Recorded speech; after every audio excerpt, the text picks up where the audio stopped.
Alors, bonsoir à tous, heureux de vous retrouver, chers amis, sur YouTube en ce samedi 21 juin 2025, solstice d'été, 23h27, heure du Québec. C'est la journée où Donald Trump a décidé de lancer une attaque sur 3 sites nucléaires en Iran, en ayant trompé tout le monde, en ayant dit, il y a peut-être 2 jours, qu'il avait un plan, qu'il avait approuvé un plan d'attaque des sites nucléaires iraniens, mais il avait dit qu'il prendrait sa décision d'ici 2 semaines. Tout ça, c'était pour, naturellement, tromper les stratèges militaires iraniens. Et ces 3 avions de type vraiment spectaculaire ont pénétré dans le ciel iranien, qui est contrôlé totalement par les Israéliens, et sont allés attaquer ces 3 sites nucléaires, dont je pense qu'il y en a un qui s'appelle Forgo, quelque chose comme ça, sont sortis. La mission était terminée. Donald Trump a publié sur les réseaux sociaux, à quelques heures après le succès de cette attaque-là, et a dit maintenant c'est le temps de parler de paix. Il y a juste Donald Trump qui peut faire ça. Merci à ceux qui sont abonnés, ceux qui ne sont pas fait là maintenant. Merci à ceux qui m'envoient des liens, des messages. C'est toujours pertinent, intelligent, très apprécié. Merci à ceux qui vont commenter. Dites-moi de vous regarder, écrasez le petit pouce en l'air et partagez la vidéo. Pendant ce temps-là, la toilette Khamenei, qui est cachée dans son bunker, qui apparemment, probablement, aurait été attaqué.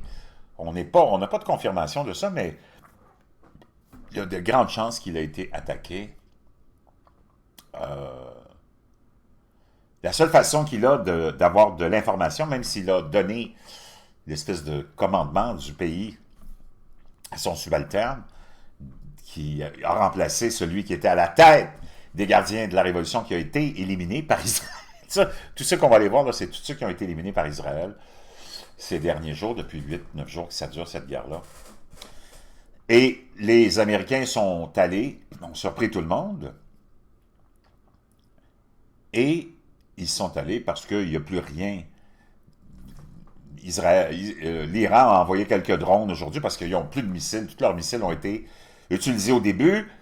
Maintenant, tout le reste a été éliminé, détruit par les forces aériennes israéliennes. Les rampes de lancement aussi, là on les a vus, les Iraniens en train de déplacer quelques hélicoptères qui leur restent, mais c'est des vieux hélicoptères. Je ne sais pas s'ils peuvent voler.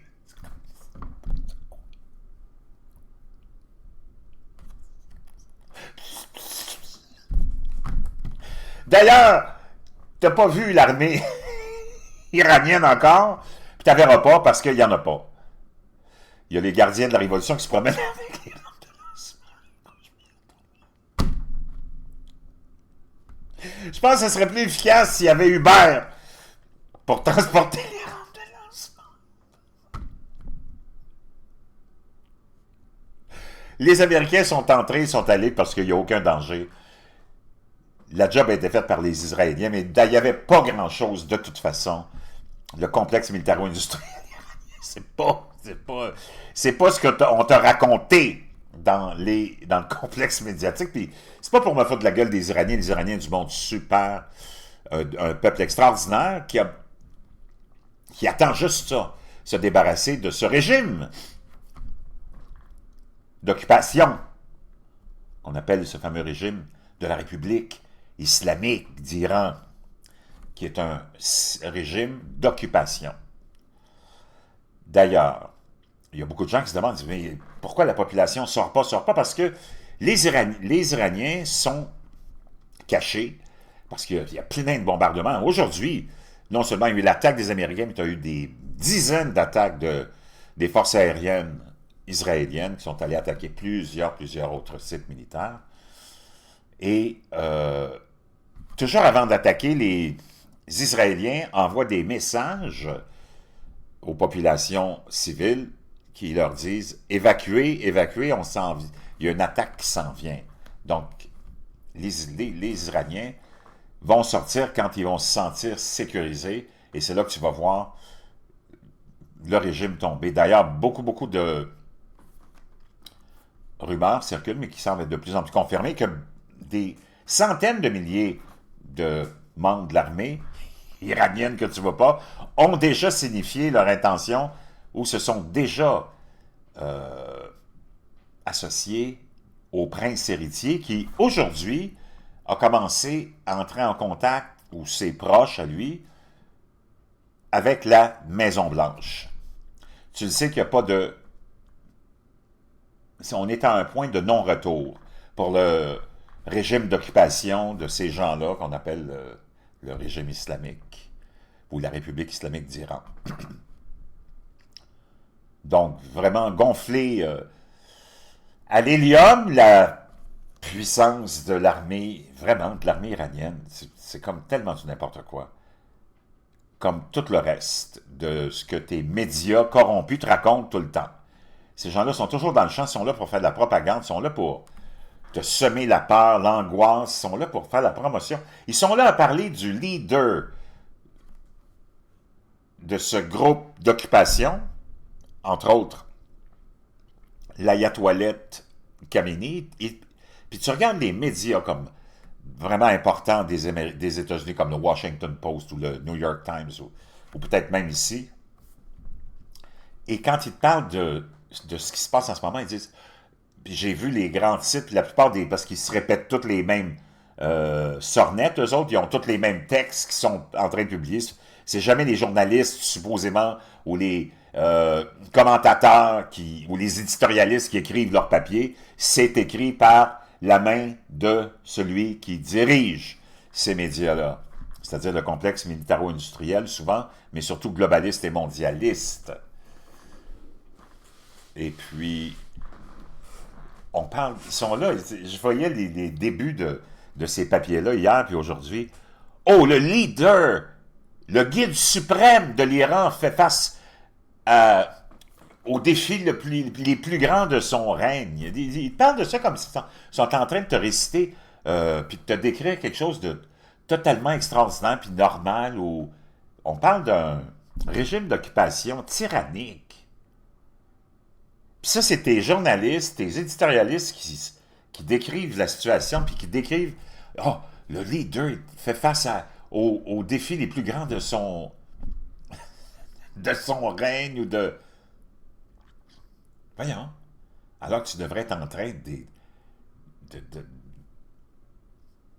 démolir ce régime-là totalement en tant que éditorialiste ou commentateur ou journaliste de l'Occident. Bon, finalement, enfin, on va avoir la crise de paix. Les Iraniens vont pouvoir reprendre leur vie normalement. Ça fait 50 ans que leur vie a été mise sur une espèce de pause tyrannique. Puis là, ils sont là. Oh mon Dieu, le leader, le guide suprême fait face aux défis les plus... Puis quand il parle de Donald Trump, tous ces médias-là le salissent, le ternissent, le traînent dans la boue, puis c'est le président du monde libre. C'est le monde à l'envers. Si t'es d'accord avec moi, tape-moi un grand mot, j'en ai rien à branler du régime d'occupation islamiste. On le vit pas, puis on le subit pas, puis je prie pour que les Iraniens puissent se débarrasser de ce monde-là. Donald Trump, s'il s'est mis là-dedans, c'est parce que tu le sais qu'il n'y a plus aucun danger pour les soldats américains. D'ailleurs, les Israéliens rentrent, sortent comme ils veulent de l'Iran. Ils se promènent dans le ciel avec leurs avions. C'est n'importe quoi. C'est n'importe quoi. Le régime vit ses derniers moments. Ils sont acculés, ils sont encerclés.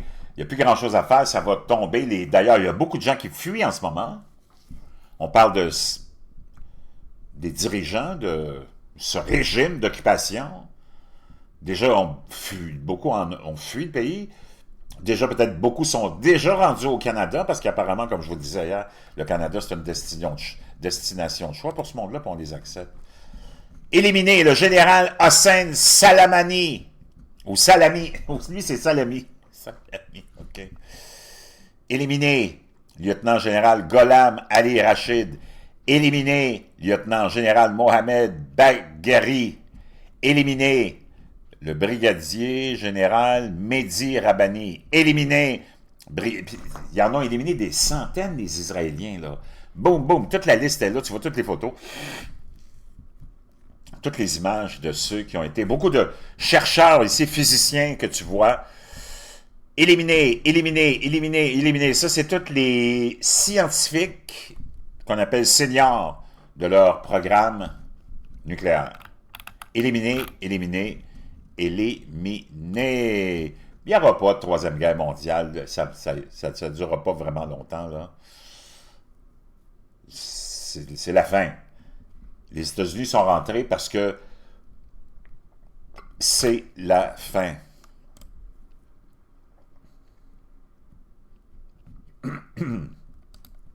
Donc, ça s'est fait il n'y a pas longtemps, il y a quelques heures à peine. Les États-Unis ont attaqué les sites nucléaires, raconte Donald Trump dans des tweets sur X et Truth Social. Cette décision, première attaque américaine contre l'Iran, constitue une escalade majeure. Une escalade. Il n'y a pas d'escalade. L'Iran, on ne parle pas du peuple perse, mais le complexe militaro-industriel iranien, c'était du n'importe quoi.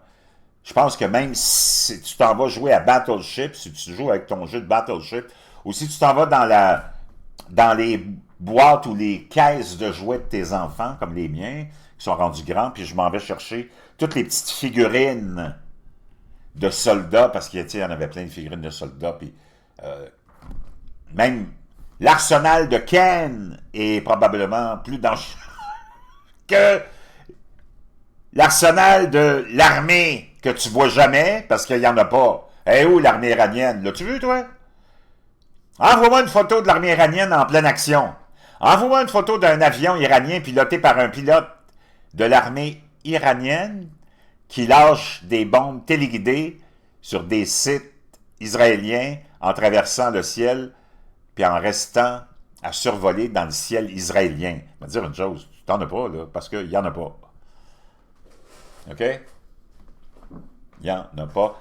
Ils ont lancé au début 300-400 missiles. Après ça, le lendemain, ils en ont lancé une centaine. Après ça, c'est tombé à 70, 10, 4. Puis là, il fait plus de 24 heures qu'ils n'en ont pas lancé. Ils ont envoyé quelques drones qui sont complètement inefficaces. Et, naturellement, tu as des cibles qui sont touchées. Il y a eu une vieille section d'un hôpital qui avait déjà été évacué. Tu as eu une école hier qui a été touchée, qui était vide. Mais ils ont tiré aussi des missiles qui sont perdus dans des villages arabes, musulmans, parce que c'est des armements qui sont quand même assez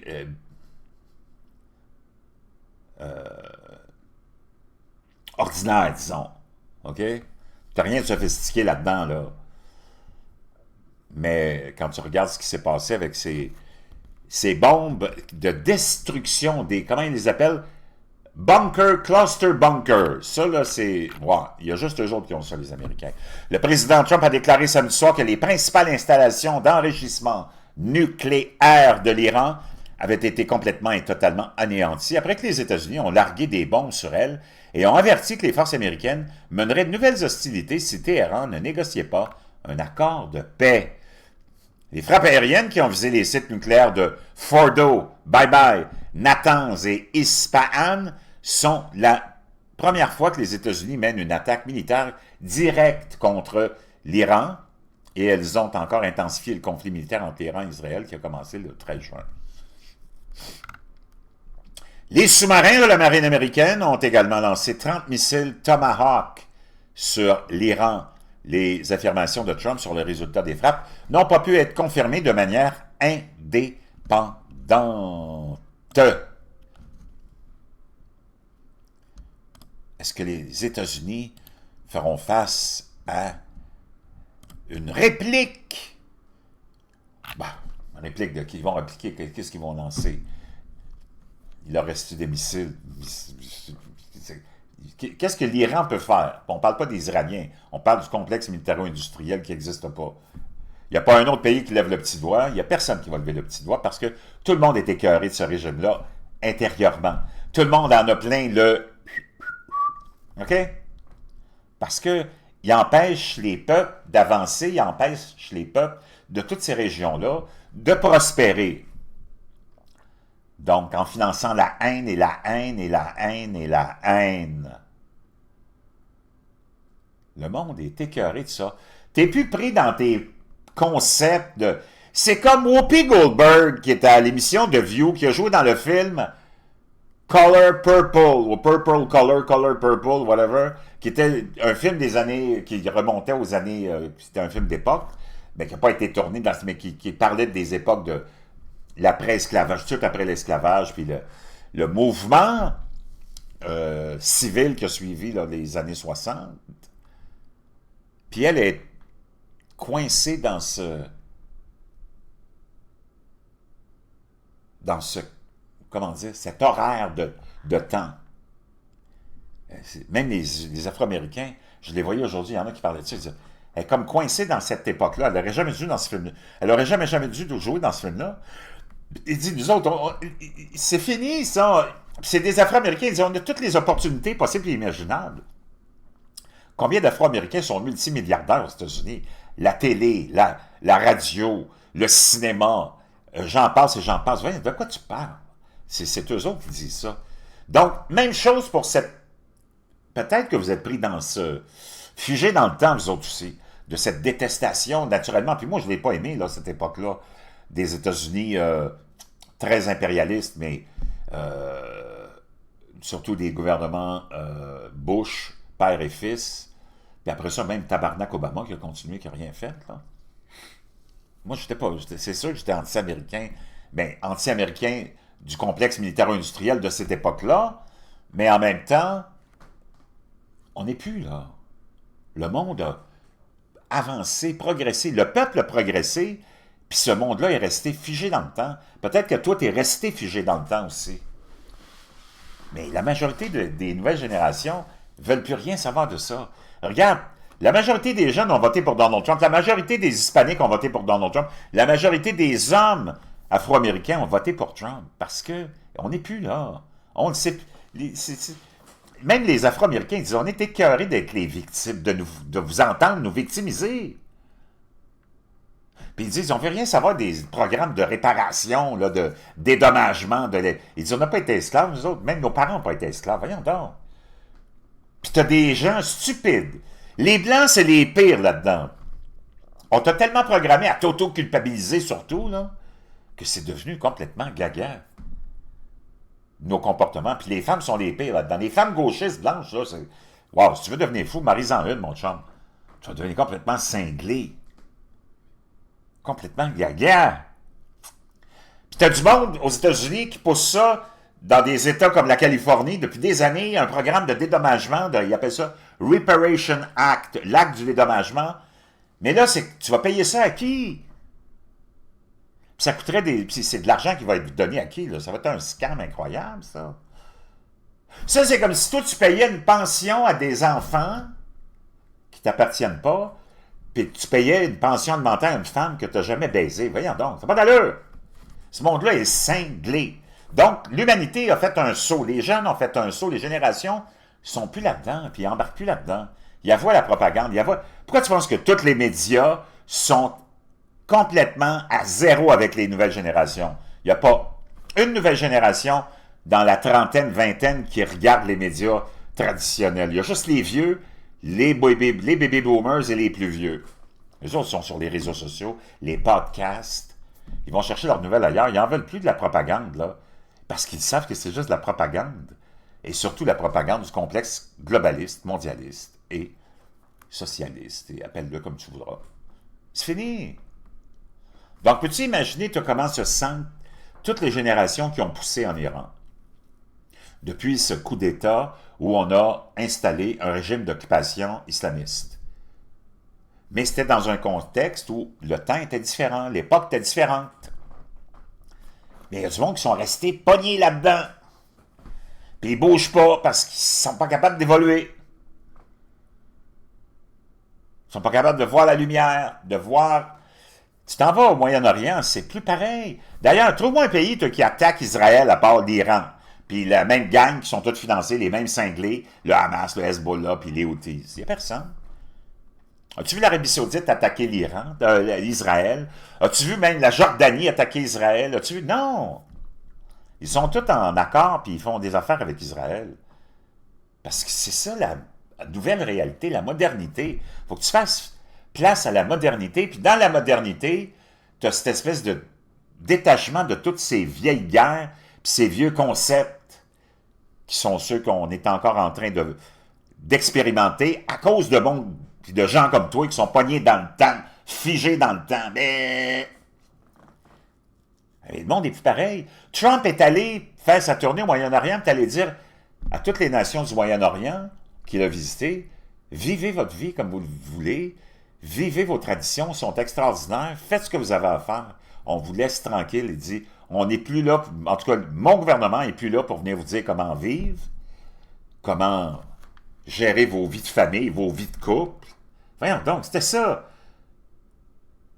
L'espèce d'impérialisme, c'était devenu l'exportation de notre mode de vie dépravé pour ces pays-là. On voulait leur vendre ça en prétendant que c'est ça. La démocratie, c'est de voir ta petite fille de 12 ans habillée comme une pute. C'est de voir toutes tes femmes se divorcer pour aller vivre des vies de débauche à 40 puis 45 ans. Puis tout voir ta jeunesse dans les rues en train de se shooter puis de vivre en misérable. Puis tu qualifies ça de... Ça, c'est la modernité et la démocratie. La dégénérance ou dégénérescence de l'humain. Ben non, voyons, laisse-leur vivre leur vie, puis toi, tu vas te rendre compte que tu n'as pas pris le bon chemin non plus, parce que tu t'es laissé influencer par toutes ces pourritures-là. L'implication américaine ne garantit pas la réalisation des objectifs d'Israël et peut même avoir des conséquences imprévues. Ça, c'est des grands spécialistes qui disent ça. Analyse de Pierre Beaumont. Ces gens-là, ils ne savent même pas à quoi ressemble un fusil, puis ils parlent de n'importe quoi.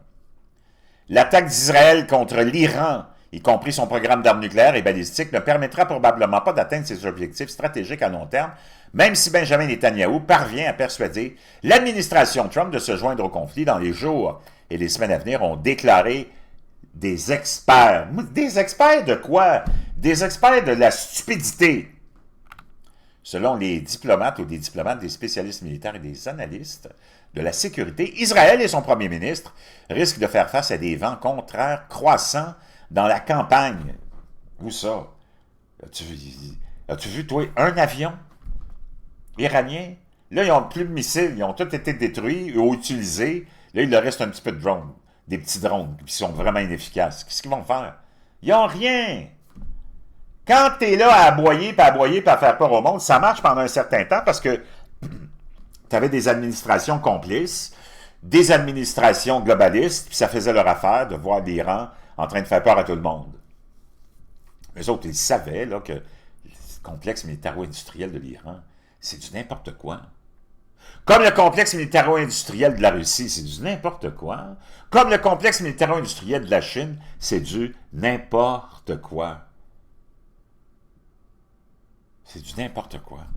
Selon des diplomates, des spécialistes militaires et des analystes de la sécurité d'Israël, on pense que, alors que des avertissements pointent vers un risque de déstabilisation dangereuse de la région, c'est eux autres qui...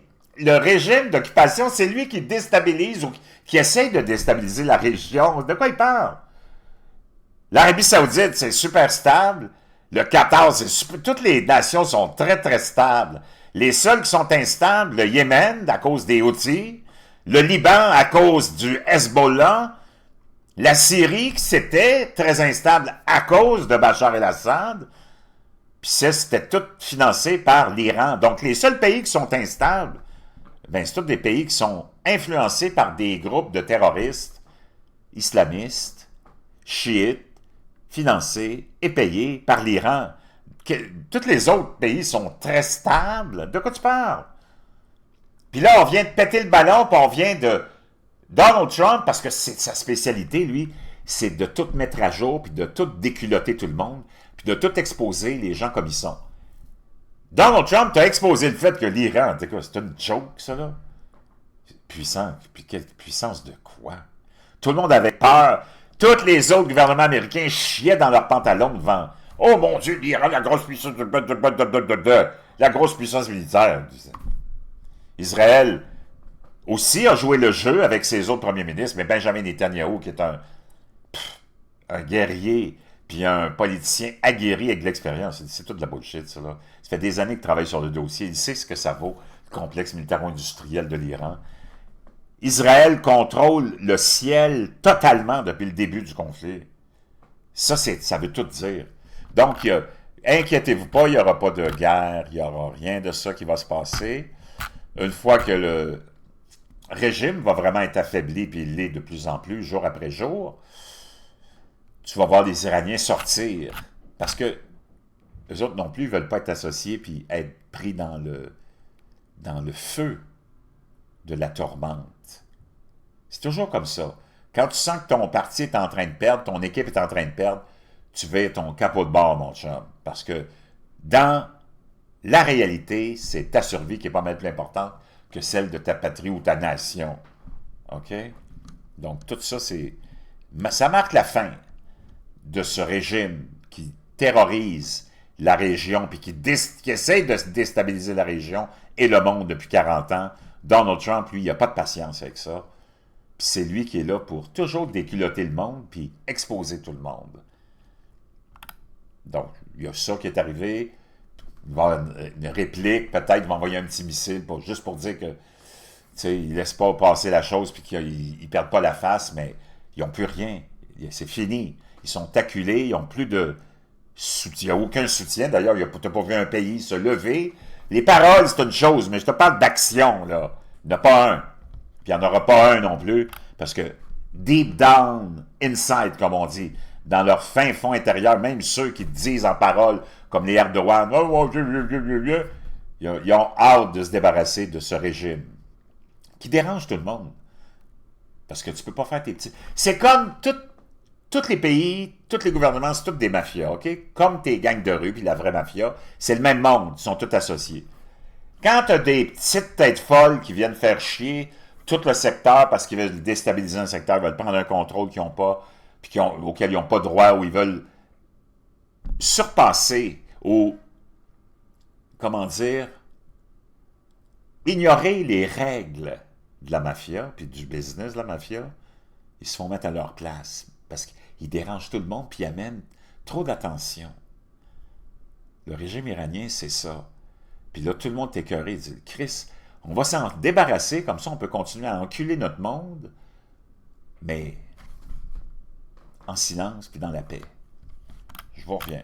Donc, pas d'inquiétude, il n'y a rien qui va arriver. Il n'y en aura pas de troisième guerre mondiale, parce qu'ils ne te feront jamais sortir de la deuxième. Je te l'ai dit souvent, ça. Bonne nuit.